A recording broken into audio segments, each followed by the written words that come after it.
I supposed to have this on red or not? Red? Okay, there it goes. Thanks. Let's go ahead and get started this morning. The first thing we'll do is approve the minutes and letters, if appropriate. Everyone's had an opportunity. Can I see have a motion, please?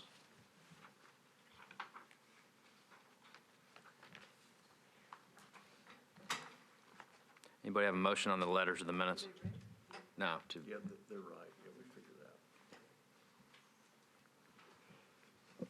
I move we accept the minutes and the letters. All right, so there is been a motion to approve the minutes and the letters. Kind of a second of the motion? A second. And there's a second.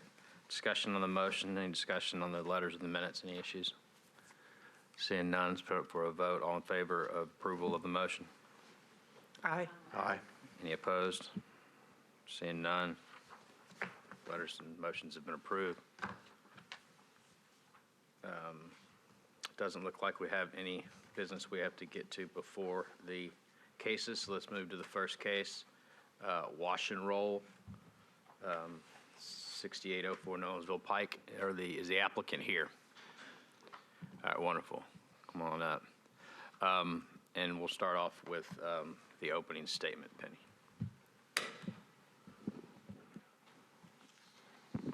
Our opening statement to the applicant.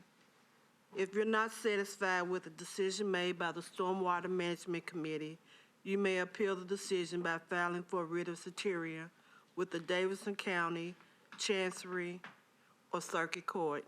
Your appeal must be filed within 60 days of the date of the committee's decision. You are advised to seek the independent advice of legal counsel to ensure that your appeal is filed in a timely manner and that all procedural requirements have been satisfied. Thank you. With that, we will open up the floor to the panel, to the applicant. Mr. Chairman, case number 1 is 2019-00009, Wash and Roll at 6804 Nolensville Pike. The inspector is Sean Herman. Parcel number is 181-00005100. Newly elected councilman, District 31, John Rutherford. Case preliminary was previously deferred on August 1st to allow the following. The request was 1720 square foot of impervious concrete pavers in the Zone 1 and 3850 square foot of pervious concrete pavers in the Zone 2 and continuous mowing and maintenance. The applicant's request today is to allow the following: Zone 2 buffer disturbance of 1478 square foot of impervious area and continuous mowing and maintenance of both buffer zones. The appellant is H&J Realty, being represented by Greg Hickman of Miller McCoy. Stormwater had no stormwater comments. Codes had no comments. Planning, site is owned commercial limited, defer to Stormwater. Greenways, Parks defers decision to the Stormwater Management Committee. Thank you. Thank you. And now the applicant can give his presentation. Thank you. As was mentioned, we were here a few months back, and I don't think we've quite met the requirements of, and we spent a lot of time trying to figure out a new way to present this and lay out, and so we were able to achieve a pretty big reduction, getting completely out of the Zone 1 buffer, which was expressed that was a major concern, and really limiting the Zone 2 encroachment as well.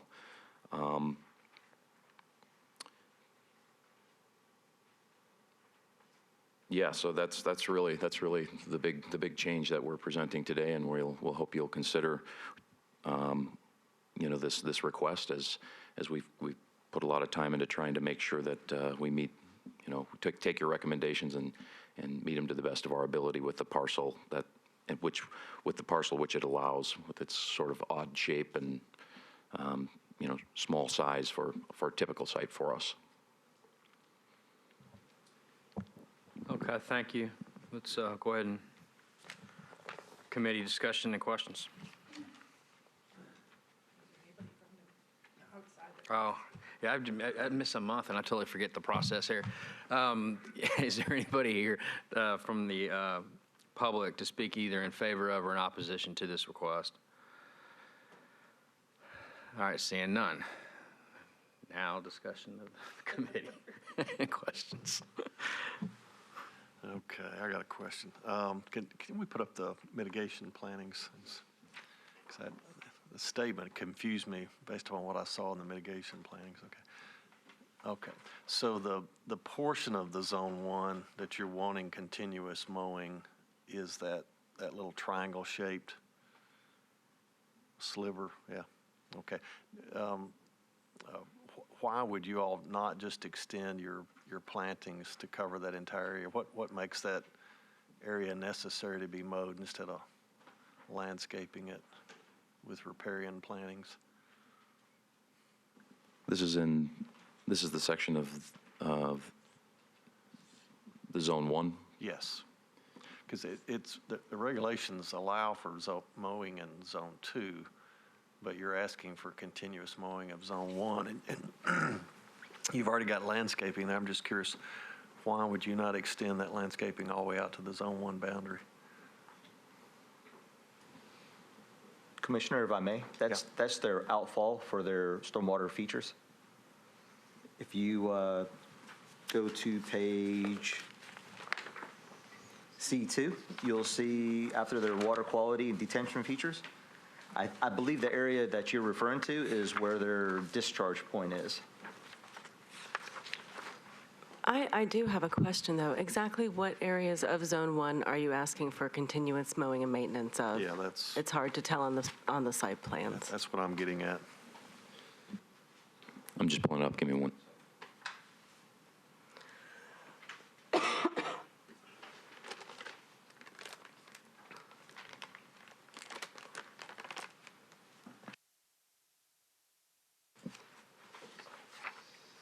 It looks like it's that place that juts out right where in the C1 where you have the cars coming, showing.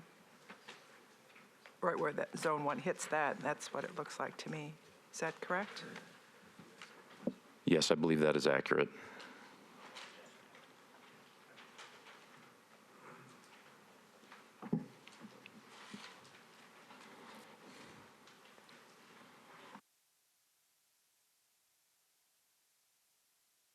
I'm sorry, I missed that answer. What was the answer? We were talking about something last month. Well, I think if I understand what you're asking, I think that area is really where the entrance drive is. So the area that juts out, kind of juts into the site, is where the stream kind of makes a strange, almost a hard a dip into the towards our property. I believe that's the area you're asking about. Well, let me see if I can get Rebecca to help us figure it out. It looks like the outer boundary line is the Zone 2. Am I correct in reading that right, Michael? The inner boundary line is the Zone 1. So inside that inner line, where there are no trees or landscaping, it sounds like from your landscape plan here that you're wanting to mow the portion that's not landscaped. And if it's going to be grass, I don't know why it couldn't be landscaped, because typically Zone 1s are reserved for sort of intense habitat in these types of proposals.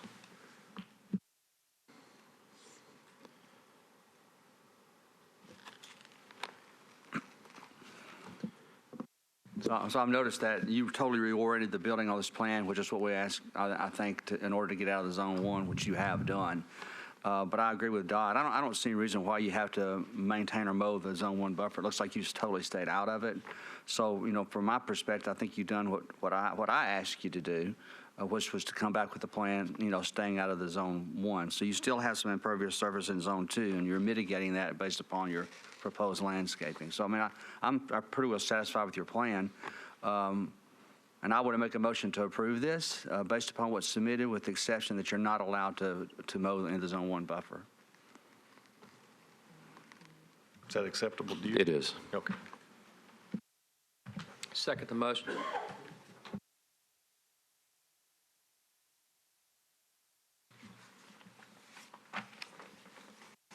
So, the motion's been seconded. Any discussion on the motion? Seeing none, all in favor of the motion, say aye. Aye. Aye. All opposed, none. The motion passes. The request has been approved with the exception of continuous mowing and maintenance of the Zone 1 buffer. We appreciate you making all the changes. Thank you very much. Appreciate it. Did a good job. Thank you. As a reminder to the committee, this one will come back as a final later on. Oh, that was preliminary too? All right, that's too bad. All right, let's move on to the next one then. Racetrack Petroleum on 930 Rivergate Parkway. Is the applicant here?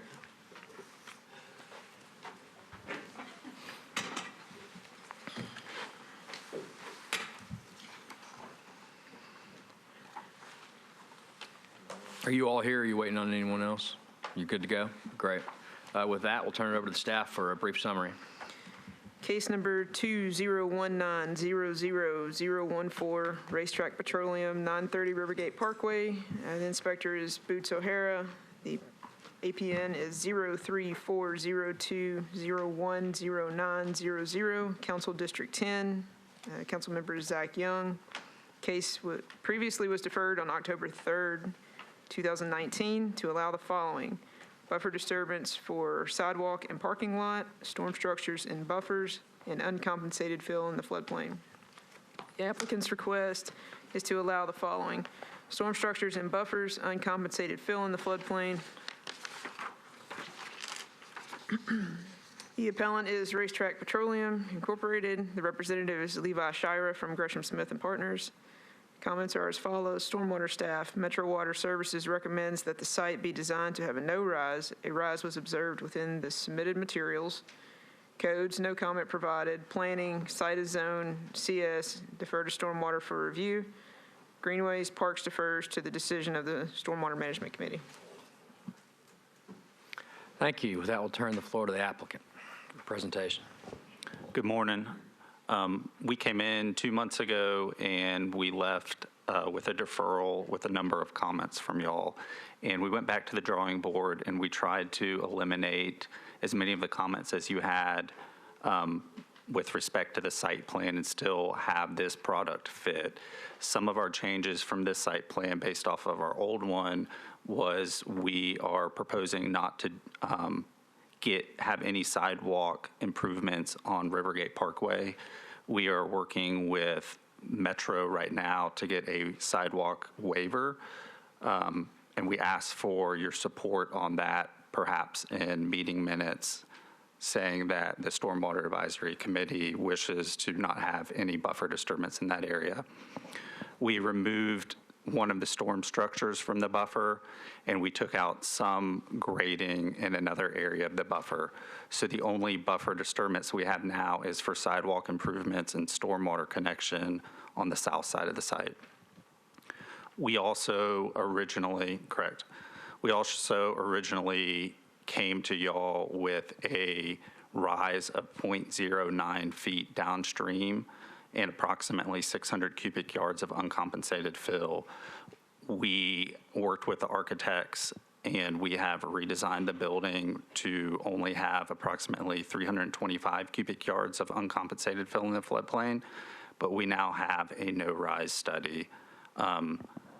In Metro's comments, they said they did observe a rise, and we have worked with Metro over the last week to verify that there is not a rise to our knowledge.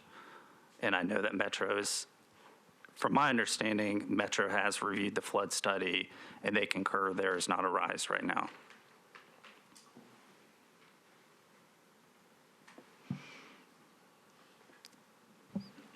All right. Yeah. Oh, okay. Yeah, so basically by lowering the site to remove a portion of the uncompensated fill, we were also able to work, like you mentioned, just to smooth out the site, get the hydraulics to work a little bit better, and we do have a no rise. I can't speak for Metro's comments, but I would ask that they either adjust or comment on that. We'll move to the Metro's comments as soon as we hear from y'all, then we'll hear the public, and then we'll give staff an opportunity to talk on that specific point. So does the applicant have anything else you'd like to say prior? I just wanted to add that the sidewalk waiver that we are requesting, there's existing sidewalks along Rivergate. We're just not trying to disturb it to widen them to the current spec. So there are sidewalks there. Okay. With that, is anyone here from the public to speak either in favor of or opposed to this applicant's request? Seeing none, it's open now to committee discussion and questions. Why don't we start with a staff explanation of our analysis of the floodplain study? We have looked at the report that was submitted, and for the most part, through the sections where we were concerned in the previous presentation before the board, we're seeing minor drops as opposed to any rise. There's one point that we're still trying to get a little bit of clarification from the Corps with, but I think we're going to resolve that. And so I think from the staff perspective, this is a horrendously tricky little place. You know, it's an outcropping of a creek stream that, you know, for the most part, you know, upstream and downstream, lots of pipes, a significantly developed out area, the whole Rivergate Mall area, and again, it's part of a relatively new model that the Corps had prepared for us. So we appreciate the indulgence of the applicant for, you know, as we've tried to resolve our questions with this area, but at the same time, given the nature of the flow through a congested, developed area and the amount of flow that comes under roadways and probably under buildings and everything else in that area, that it's important to achieve that no rise. I mean, that's one of the charges that FEMA places on us is to consider development from the standpoint of not causing a rise and not causing impact on your neighbors. And so I think we're comfortable that we're going to get to that point. And we literally are looking for an email from the Corps this morning, but we're down to, I think, just one small point that we're kind of confirming with them. So, sure. I want to ask Roger a question. I really hate to ask this question because it may make things unnecessarily complicated, but I'm a little bit concerned about the precedent of us joining in an effort to ask to not install a sidewalk. If they were to install the sidewalk, would that create a rise? So, I'll go ahead and take that. Yeah. So sidewalk as constructed with the traditional curb and gutter section will require more cutting and actually more filling in the floodplain. So what they were working on with the sidewalk committee was for an alternative sidewalk that may be like flush with the grade that would require less. So there is a process to where they could apply for a sidewalk waiver for either A, not to build it, or B, to build it to a different standard, and that's the process that they're going through. So if they built it to a different standard, would it create a rise? Depending on what that standard is, if it stays within what it is now, then I think you could say that it's not going to change. If it gets wider with a 4-foot furnishing zone and a 5-foot sidewalk per the normal standards, then you would have to rerun the calculations to tell, because there would be additional fill. Yeah, and the main reason I ask this is that, you know, traditionally, in all types of regulatory proceedings, the burden's on the applicant. It's not on the ordinance that we make available public sidewalks. So if we could figure out a way to build it to a different standard so there wouldn't be a rise, I think that would be a solution. Previously, where was this rise occurring, this 0.09 feet? It says downstream. Where downstream are we talking? It was immediately downstream at the road crossing at Gallatin. So it was within the confines of the property? The on the floodplain opposite here is side? so wide. I mean, you know, it wasn't confined to the property simply because the floodplain spans multiple properties. But again, there are no rises in the study that I submitted. I understand. I was Okay. just sort of curious about that. Sure. So it's hard for me to imagine that this site's so volatile that it's such a small amount of fill would do much of anything.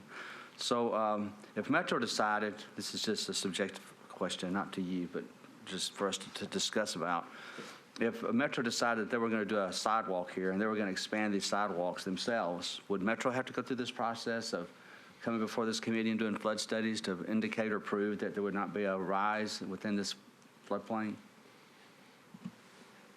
Yes.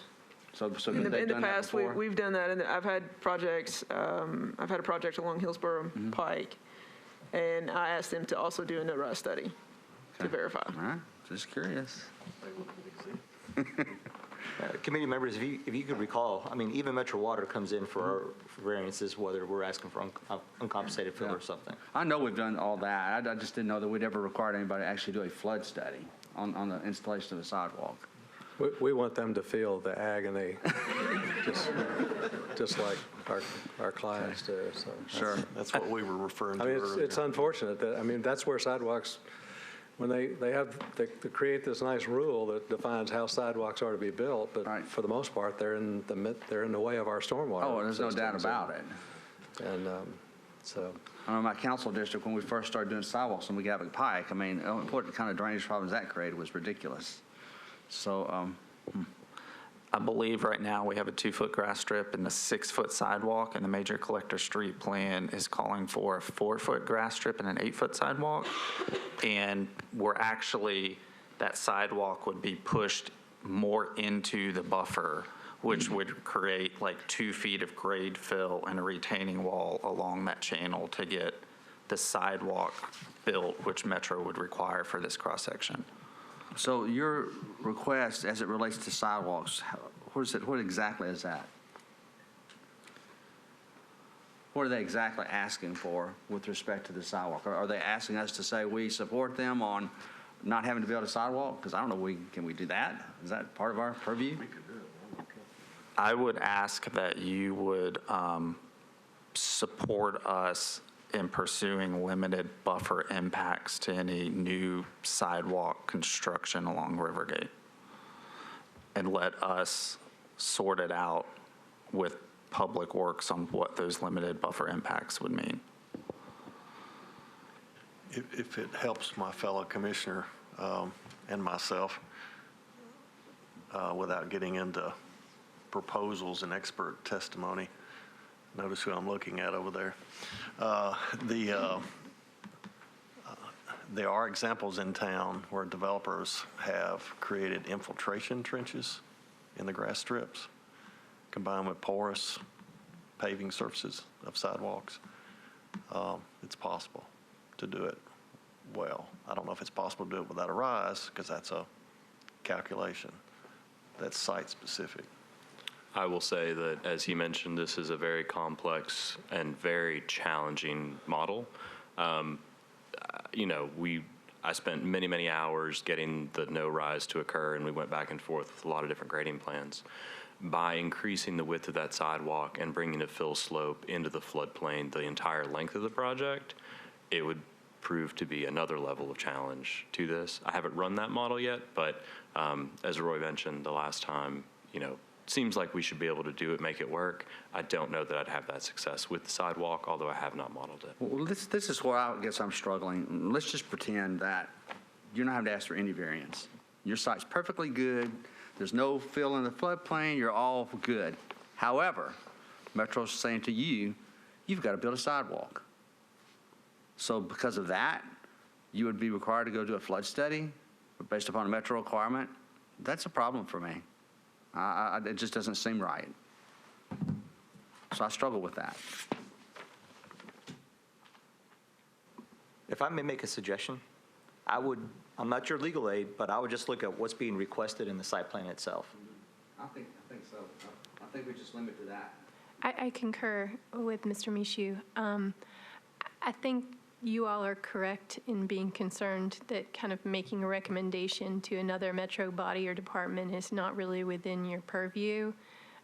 However, I haven't looked at the application, but what the application asks for in terms of the variance, and every buffer disturbance requires variance, is consistent with the smaller sidewalk and grass strip as opposed to the larger required sidewalk and grass strip, then you granting the variance for the smaller area is effectively does not grant a variance for the larger sidewalk design, and that kind of is the answer. That is what this committee does, and if that larger, wider variance for the wider sidewalk is not granted, then you've made your statement by granting the variance that you did grant, if that makes sense. I think it makes sense to me. I think we just limit ourselves. We don't discuss, we don't include in any approval or whatever the mention of the sidewalk. And from my perspective, And the if buffer Metro requires them to put a regulations speak sidewalk, for then Metro can do a themselves. flood state. Yeah, the buffer regulations speak for Whatever, I themselves mean, as well. so, but I think they'll work that out. I have faith that that will be worked out. I have faith that there are technical options. Got a motion to approve the applicant's request as requested. As requested without the reference to the sidewalk. Is that actually written? I think you Is just is said that, is all, okay, good, just clarifying that. Yeah. I mean, as presented to us in writing, I make a motion to approve. I'll second. And we've got a second. There's a motion on the floor. Any discussion regarding the motion? Thank you for all the hard work. It's very creative. Thank you. Seeing no discussions, all in favor of the motion, say aye. Aye. Aye. Any opposed? None. The motion passes. Thanks, gentlemen. Thank you.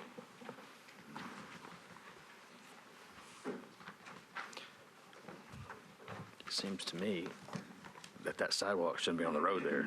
They ought to get that sidewalk to run right through there. Because there's no reason to take the sidewalk out into the middle of Gallatin.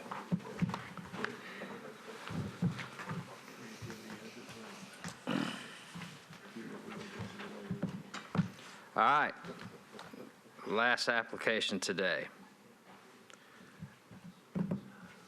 This is 1312 and 1316 Adams Street.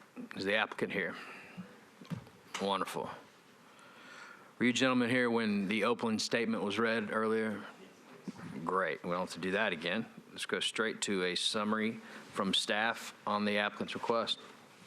Thank you, Chairman. This is item number 3, the last one for today. It's 2019-00017. It's the Newhoff property at 1312 and 1316 Adams Street. The inspector is Boots O'Hara. Parcel numbers are 03209, 025000, excuse me, and 08209025100. Council districts is 19, Councilman O'Connell.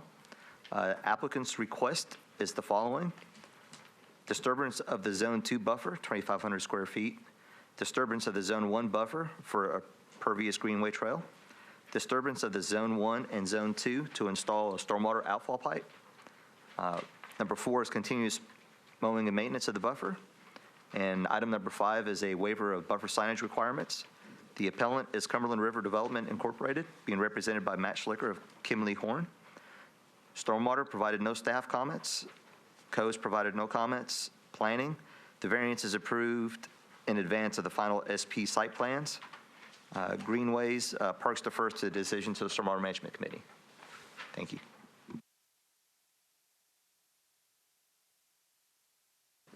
From the applicant. Thank you. I appreciate your time and consideration this morning. I'm going to take some time to give a quick, relatively quick sort of project overview, and then get into some of the more technical details. So you can see on your screen there a site plan of the overall development. It's about a 9.4 acre mixed use development that includes some office components, residential, retail, restaurant, so sort of a full live, work, play, mixed use development here. There's the Metro Cumberland River Greenway runs along the west side of the property, along with the CSX railroad that goes through there. There's several existing buildings on the east side of Adams Street. So Adams Street cuts through the center of the property and it's a public, or excuse me, a private road that goes through the site. And each of the buildings on the east side of that are existing buildings. They're sort of large, landmark, sort of iconic and historic buildings in Germantown.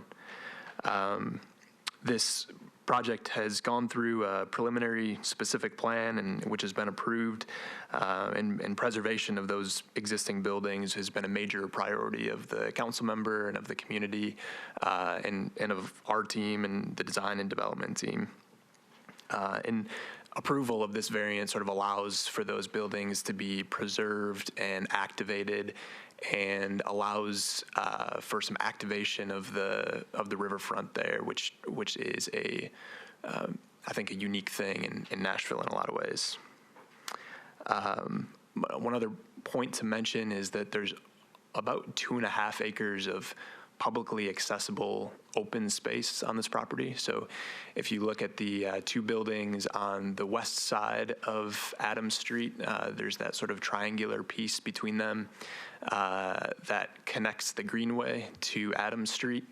And that's all, it's called the Grand Stair, but it's all publicly accessible open space. And then, of course, Adams Street, which is intended to be not so much a vehicle thoroughfare, really blocked off to vehicles in most situations, but more of a pedestrian-friendly area with a lot of landscaping and lighting, and they're just a very pedestrian-friendly area. And then moving sort of further east on the site, there is the large curve building, which there will be some selective demolition to that building that we'll get into in a little bit more detail. And all of the areas that are of the existing building that are selectively demolished will have sort of open space in between those courtyards and in between the remaining buildings. If you won't mind, Rebecca, going through these are just a couple slides that show some renderings of the site for just to get a sort of a feel for how it looks. We can go through the next couple here. This shows Adams Street and the existing curve building and the other existing building on the right there. Go to the next one. And this is another shot of the curve building from Adams Street. Again, sort of a large landmark building in Germantown that will be renovated and used for retail and commercial and other things. Go to the next slide. This is an image of the courtyard within the curve building, so where some of the selective demolition will take place and will be replaced with landscaping, hardscape, and just a lot of open area. And then this is major caveat is that this is not to scale, but this is a rendering of the site from the river. But it does sort of reflect another thing that we'll get into here shortly, which is how high this sits up relative to the Cumberland River. We have a section that shows that in more boring detail later, but this is a good perspective from the river. So the next one there. So this shows existing conditions on the site. So I'll go through this a little bit quickly, but some things I'd like to point out. There is the Zone 1 and Zone 2 buffers are shown in red and sort of the pink color there. The top of bank is shown as a green line on this image. And all of the existing buildings are shown in yellow, existing buildings within the buffer. And again, I should say existing buildings and impervious, because there's some area to the north there that is existing impervious but not structure currently. It's important to note a couple things here. Like I said, for one thing, this sits up much higher than the river. And actually, we can skip to the next slide here, if that'd be helpful. So this is a section through the north side of the property and, of course, into the Cumberland River. This shows the base flow of the Cumberland River at 385, the 100-year elevation at 415, and the 500-year elevation at 420. It shows the floodway and the Zone 1 and Zone 2 buffer areas. And an important thing to note here is that all of the site really drains away from the river. It currently drains to the combined sewer system. So that's important in the sense that the regulatory water quality buffer here doesn't function as a water quality buffer might be expected to in normal situations where you have water draining to the river and it serves as sort of a filter for runoff going to the river. And also you can see some of the area in the Zone 1 and Zone 2 is impervious area currently. And then again, this sort of represents the steep drop off between the existing site and then the Cumberland River. The next slide illustrates some similar things. You can see the area of the site that is going to the combined sewer, which is about 7.5 acres. And then there are about roughly 1.9 acres that are draining to the river. Some of that is the actual embankment, and then some of that is existing buildings and things like that. All right. So this exhibit shows some of the buffer impacts, and they're called out. They're tough to read there, but they're labeled on the plan. So we'll start at the bottom, south end, and work north. First is a stormwater outfall, and we'll get into more detail on this later, but this is a sort of a key component of our mitigation, which is to remove a significant part of the site from the combined sewer area. So that allows for that. Moving up, there's a pervious pedestrian path, publicly accessible, that will be above the top of bank, but partially within the Zone 1 buffer and Zone 2 buffer. There's some parking area there that is encroaching within the Zone 2 buffer. Again, this is just at the very south end of the site, approximately 2,500 square feet there. And then that will be pervious as well. Exactly. Thank you. And those really, that's really all of the disturbance to the buffer that we are requesting. Again, these buildings will remain, and there will be some selective demolition and renovation there, but there's no other areas on the site that we're requesting disturbance within the buffer. So then moving on to our mitigation proposal. Here you can see the area. This is a proposed condition that shows all the area that's draining to the river and all the area that's draining to the combined sewer. So we're taking approximately 4.5 acres that had previously drained to the First Avenue Tunnel and to the Central Wastewater Treatment Plant out of the combined sewer basin, which I think satisfies several major objectives of Metro water services. We're having to install a large diameter storm pipe it'll be a trunk line that runs in Adams and then discharges at the south end of the site where it was shown on that previous exhibit.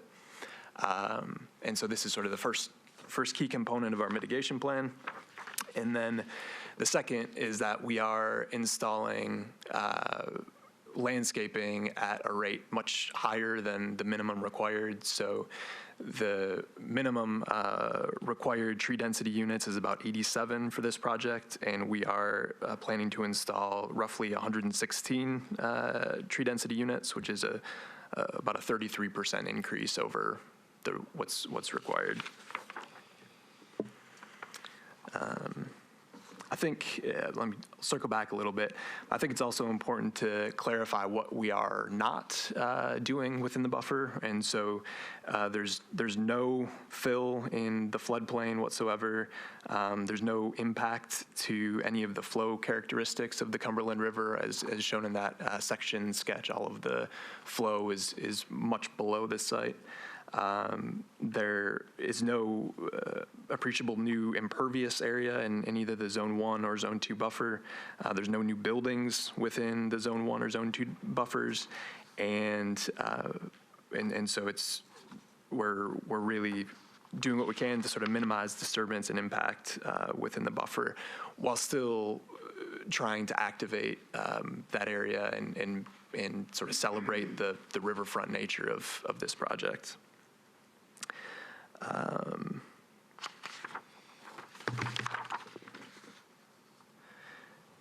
So to sort of, I think, wrap things up, we're planning to disturb, excuse me, less than an acre, which is less than 10% of the total buffer area in this case. And again, this is buffer area that's currently draining away from the river, not functioning as a typical water quality buffer. And in exchange as mitigation, we're installing a large diameter outfall pipe to pull almost 4.5 acres out of the combined sewer and reduce the burden on the wastewater treatment plant, reduce combined sewer overflows. This is a fairly substantial piece of the Van Buren combined sewer basin, so we think that's a very valuable. And so I think that we're doing quite a lot for in regards to mitigation, and we think that this is certainly better than the no-build alternative. And I guess with that, we're happy to take any questions that you might have. Thank you. Is there anyone here from the public to speak either in favor of or in opposition to this applicant's request? Seeing none, open it up to us for questions and discussion. So the buildings that are in the buffers, those are existing buildings? That's or correct, portions yeah. thereof? That's right. And the disturbances are just to make the site work with what you're trying to do as far as site work. Is that exactly, correct? yeah. So that sort of gets to the question of hardship, or why we have to ask for variances in the first place. And it's really just based on the fact that those buildings are there Already currently. there, yeah. It's important to us and to a lot of people to preserve them, and so that's what brings us here. Just making sure I understood. Thank you. I'm not sure that their variance request is enough. So if there's a site that has a building that's within the existing buffers and they substantially improve that building, almost start all over again, spend a lot of money on that building, do we not require them to come up to the current standards? That is why they're here today, is because this development was triggering significant redevelopment, which kicks in buffers. So in order for them to keep the buildings to remain and to do the other stuff that they're proposing. Right, but there's nothing in this request that says that we're granting the buildings to remain based upon this substantial level of improvements. I think the request that you are being presented is to keep the buildings and for them not to I just don't tear. see that. I mean, so, okay. So, so you're already gone through the zoning process. Is it completed, 100% completed? Yeah. And have you submitted actual construction plans to be reviewed by Stormwater? We expect to submit those next Friday. Okay, so nothing's actually been submitted that. We've submitted a final specific plan. The preliminary specific plan is 100% approved. And we submitted a final specific plan, got a first round of minor comments, and are resubmitting. But as far as all the design of the features that we're talking about, whatever you're doing with water quality and all that, you've not submitted that. Is that correct? That's correct. Okay.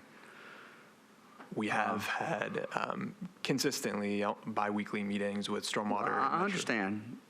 I just, so we're asked to grant approval of something that staff hasn't really even completed a review over. Is that correct? You could say that. Okay. I think this is, right. maybe you could consider it different or not different because a lot of the buildings in the buffer areas are pretty much to remain. And just to be clear, there are a few additional disturbances to the buffer, not just existing buildings that they are requesting. I mean, I love what you're doing. Is this the site that caught on fire last summer? So what's the extent of that damage? Actually, the fire that occurred about 3 months ago did not, Sorry, I'm getting over something. Did not cause any major structural damage. However, over the past, so the facility shut down operations in 1977. It's been sitting there, not waterproofed, not really maintained, et cetera. And there have been a series of fires, 5 that we know about over the years. And in some portions of the structure, those older fires have created severe structural damage to the point that they really won't be able to remain in place in the future. You can see in the plans, we've taken what's kind of almost a rectangle with a curve on the southeastern side of it and kind of carved out 2 primary openings there. And that's specifically to respond to the areas that were substantially damaged by the fire. It really, to the point that we've had 3 separate structural groups in there, and they've informed us that it's just cost prohibitive to save these. So, is the main focus of your request right now just to make sure that this committee is going to be on board with what you're proposing? I mean, you haven't submitted plans. I would venture to say once you submit plans, you're going to be going through a review process. It's going to last months. Based upon my experience, probably. Yeah, for sure. And if you get done faster than that, I'd like to know. So you're going to go through a lengthy process of submitting plans and getting them approved. So to me, it's almost like what you're requesting is like for us to almost look at this from a preliminary perspective, because you don't have those final plans yet. Our strategy in coming before you today, because we sort of considered the idea of doing a preliminary versus final, right.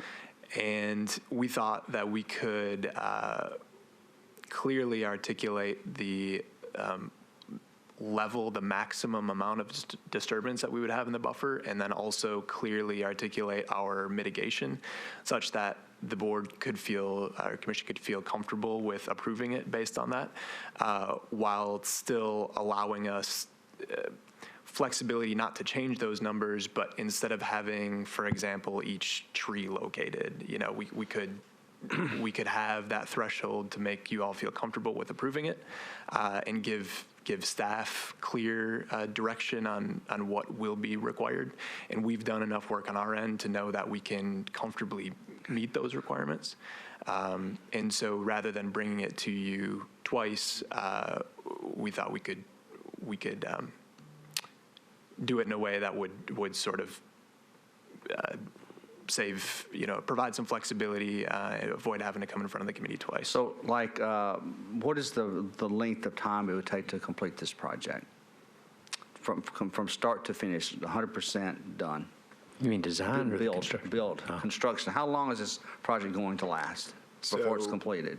So on everything east of Adams, we expect to complete that at the end of 2021. Okay.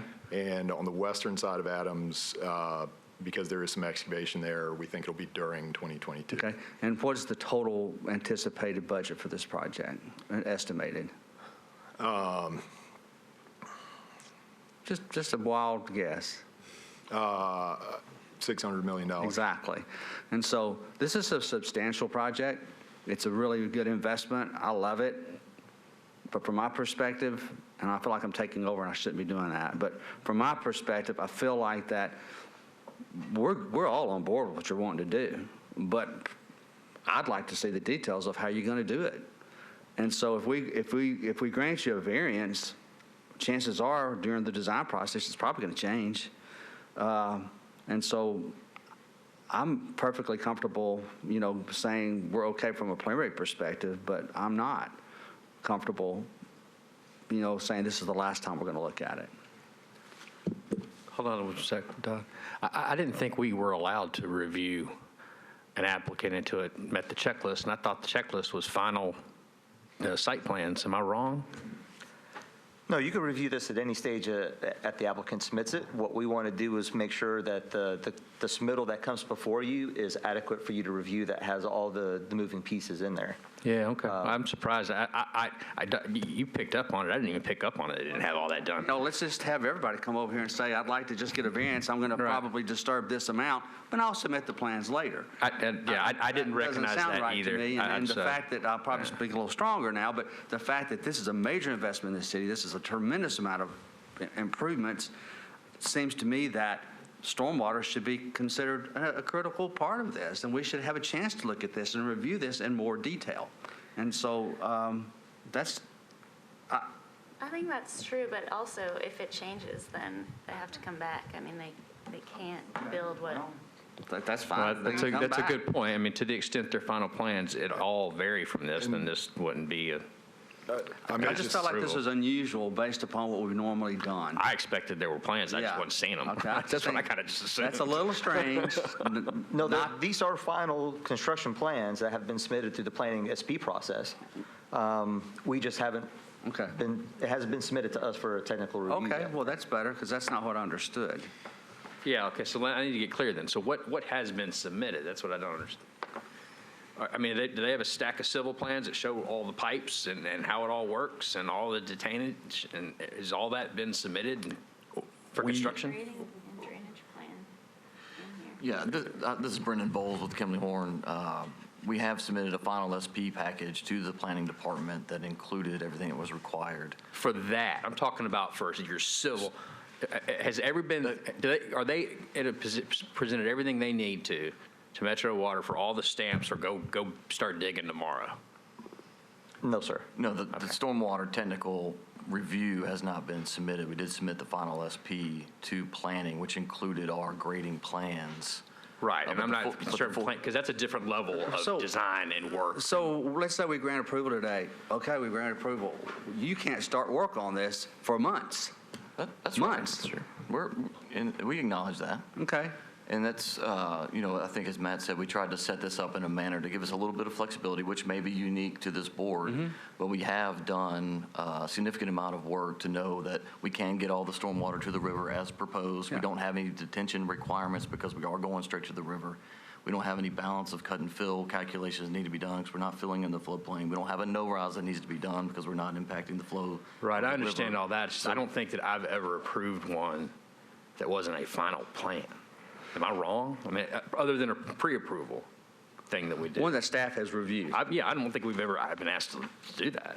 And I would just say that I think the primary reason that we're here kind of earlier in the process than we would normally be is, again, we just have these large existing structures that are already in buffer, and we're about to set off on a 9-month design process for those buildings to get tight construction drawings, et cetera, et cetera. Obviously, there's cost associated with that, a long design timeline, et cetera. And I think we're here early in the process primarily so that we can get comfort that you all agree that those buildings will be able to remain. I think you should have submitted this as a preliminary. That's my point right there. This is a preliminary request is what this is. It says whether they want to make sure that the building should remain. That's not articulated in what I see here. What I see here is not quite that. And that was my very first question. And that would make sense to me while you're here, to make sure that you can, since you are substantially improving those buildings, you're doing more than 50% or whatever the threshold might be, you want to make sure those buildings can remain. So that's, I think, why you're here, and that's why there's a level of urgency, because otherwise I don't think there'd be a level of urgency. So, but also we've put sort of clear limits on the disturbance and clear limits on what we're requesting. And so, and to Brendan's point, despite the fact that there is some final design yet to happen, we've reviewed this comprehensively. I mean, we've been working on this site for 9 months at least already. So this isn't, and we haven't submitted grading permit plans yet, but we will, again, next week. And so we're very far down the road with this I know y'all design. done a fabulous job. I mean, my goodness, I can see that. This is a great reuse of this property. There's no doubt about that. I'm not concerned about any of that.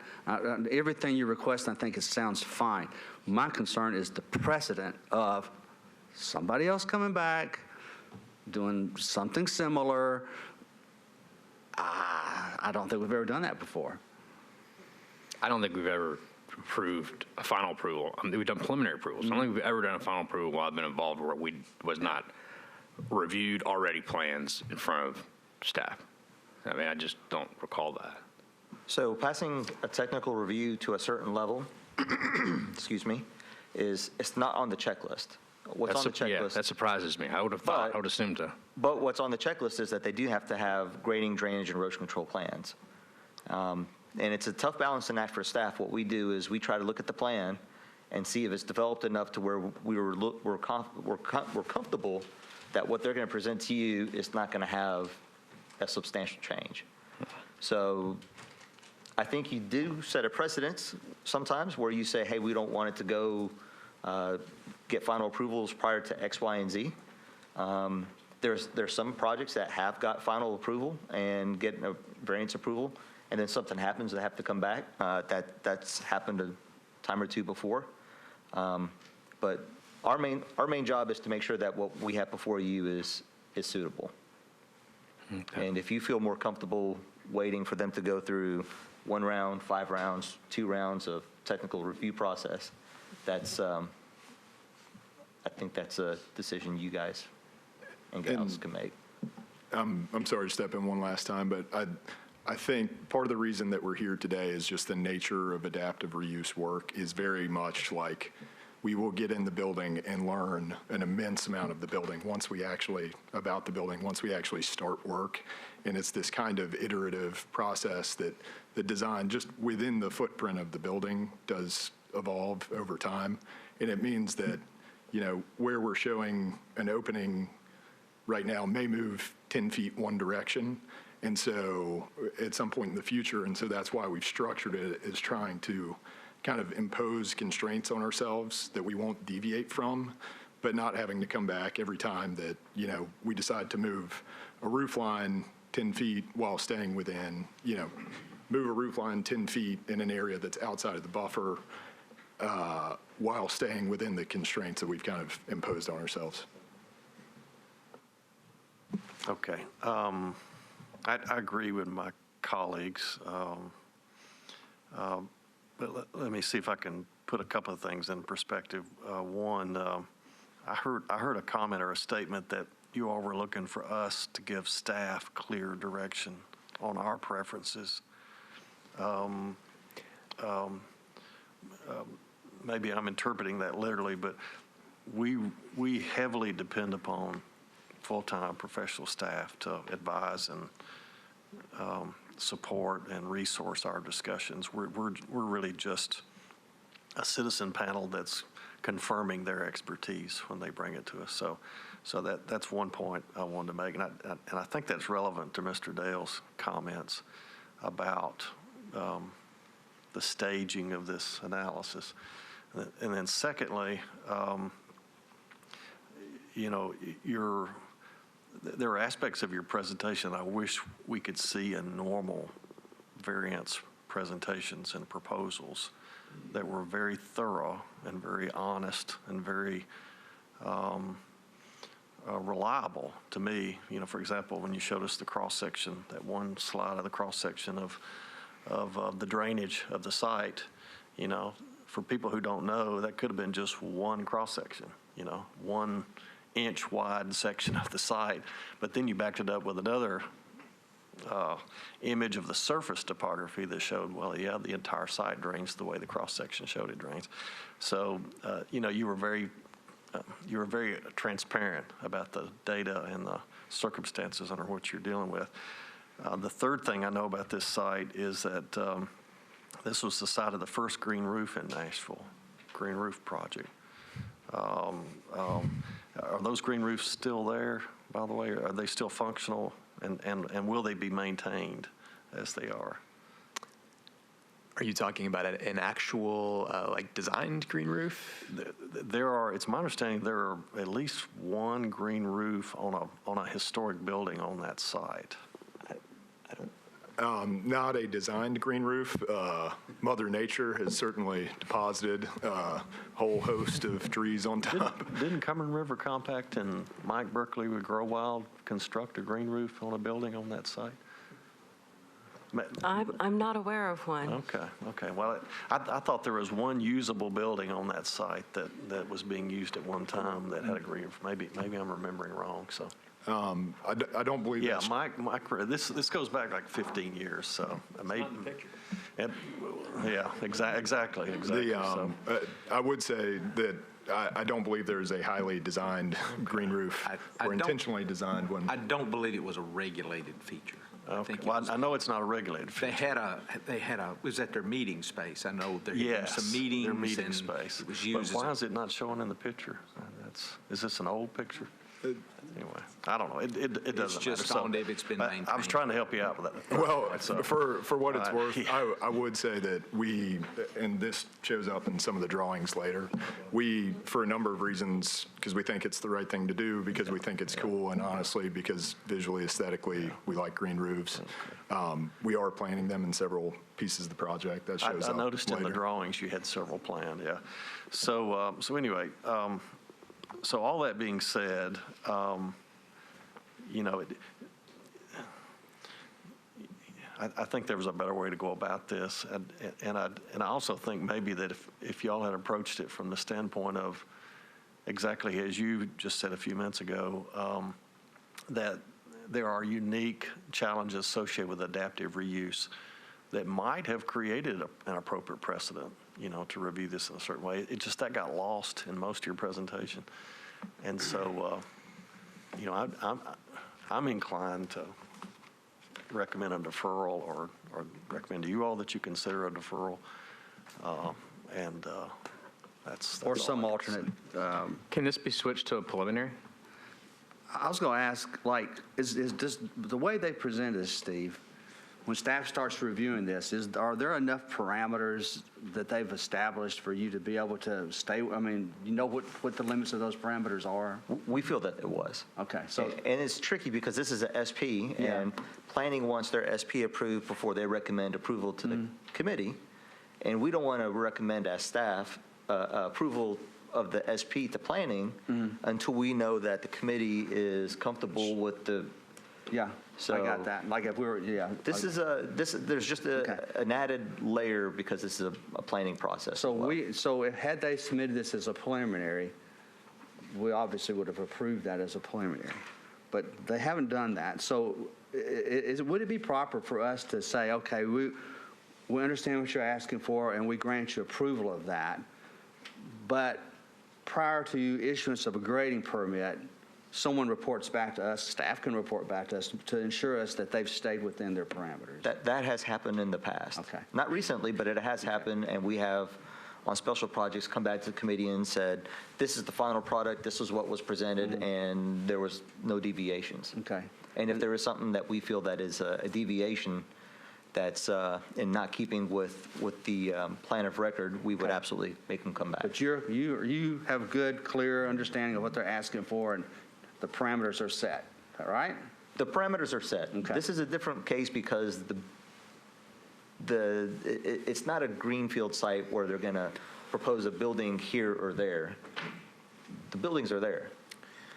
And it's how they plan to reuse and redo internal drainage systems to bring it here and there. All probably stuff that you're probably not going to see on the surface, all underground. Okay. Mr. Chairman, can I ask a question? Certainly. One of the things our staff rely on a lot is the plan of record. And I guess I'm just interested, and that's during the project being built, and then more importantly, in perpetuity, when they're evaluating buffer compliance, SCM maintenance.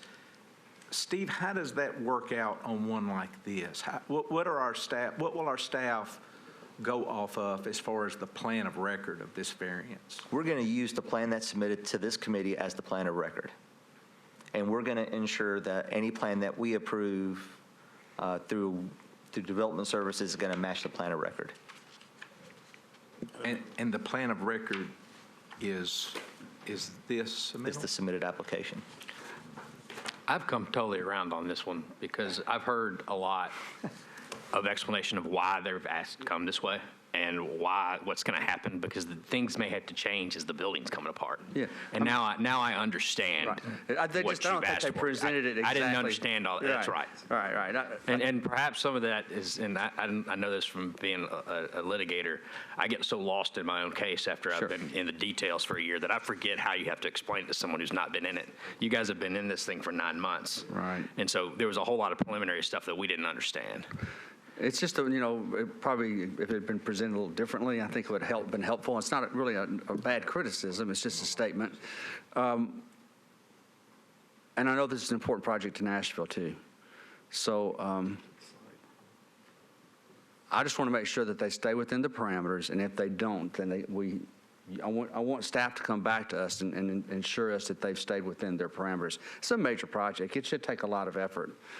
So the fact that we've discussed it a long time, that's fine. We should. So I would move that we approve their request as submitted, and that prior to issuance of a grading permit, that staff ensures that this committee that they've stayed within the confines of their request. Is that a proper motion? I think that that's actually required on all Okay, projects. well, You've just that's made a good. point of it. So yeah. I just want to make it a record, okay? Yeah, that's right. So I'll second the motion of approval as requested. All right. Is there any, so there's a motion on the table. Is there any discussion or questions? I have a question. Sure. Will you just clarify, I see that there's no increase of impervious area in the buffer. Are you removing any impervious area and adding any back, or is it all just, all the impervious area there is existing and you're just keeping it? With regard to what's in the buffer area, so for example, in the curve building, you can see there's some landscaping planned in there. That's actually over a basement structure, so it's not at grade green space, but it's landscaped area there. Yeah, I would say in all of these areas where we are cutting sections through buildings, so for instance, on the western side of Adam Street, where we have that kind of triangular staircase that leads up to Adam Street from the Greenway, most of that area is currently covered with buildings, and we're planning, so we will be installing structure because that's where our parking is going below that, but on top of the structure, we'll have landscape plazas, a mix of landscape and hardscape throughout that area. In the southern portion of the curb building, that's so far gone that we won't be able to maintain it in the future. I would say the same thing. You see trees are planted inside the footprint of an existing building there, and also in the middle of the structure just north of that. So that is part of the plan. Yeah, I just want to add to the discussion that that's really an excellent point, and this is a real unique site. It's in the buffer because of its horizontal relationship to the river, not because of its typical vertical relationship. You've got a lot of unsaturated zone material that you could utilize on the site, like you're using with your greenway paving material. And so I just encourage you to try to make this site as spongy as possible, because you've got a lot to work with. Typically, the water table is a lot closer to the surface. That type of infiltration is usually not that helpful or useful in a floodplain or a typical buffer. So that's just one of the suggestions. But anyway. And I was going to articulate the same thing. I mean, this site's next to the river. It's redevelopment.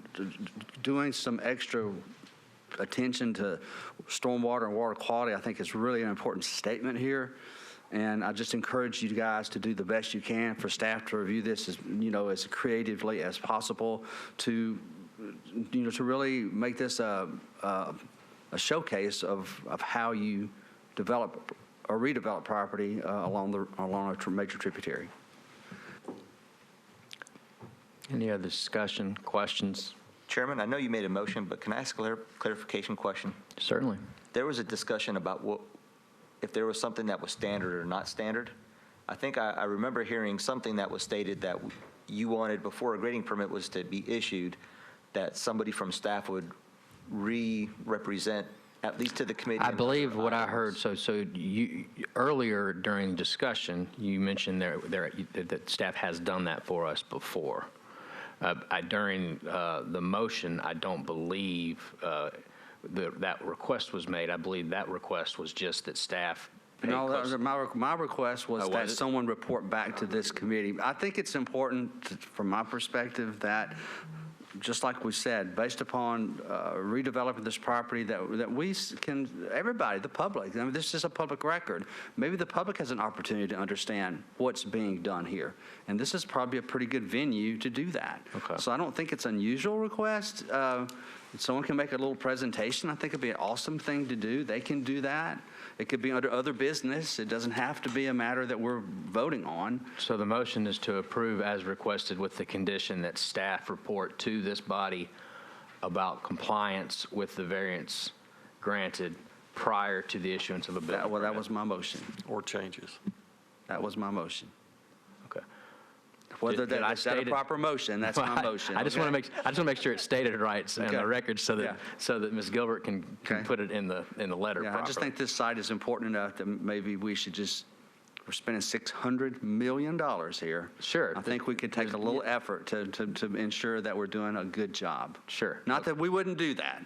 All right, But so- I think there's a transparency thing here that the public should even see this. So with that clarification, I second the motion. Is there any discussion or questions regarding the motion? You look like you're going to push your button. I was going to call for the question. Oh, all right. Let's go for a vote. All in favor of the motion, say aye. Aye. Any opposed? Motion's granted. Thank you, gentlemen. Thank you very much. Any old business? Or should we start new business, I guess? Yeah, new business. Nothing? I just needed to point out that January's meeting is set for January the 9th, but as far as I know, we didn't have any cases to come in, so we may not have a meeting in January, but I'll keep you all posted on that. Most likely no meeting in January, so Merry Christmas, holidays, Happy New potentially- Year, see you in Chairman? February. Potentially sir. an alternative location come February? All right. So be on the lookout for a notice that we're meeting somewhere different. Can I get a motion? Got a motion to adjourn. Can I have a second on the motion? Second. Got a second on the motion. Any discussion on the motion? Seeing no discussion, all in favor of adjournment, say aye. Aye. All opposed? All right, thank you.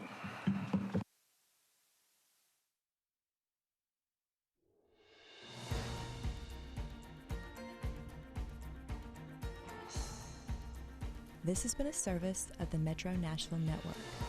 If you would like to see this presentation again, or for more information about this and other programs, visit nashville.gov.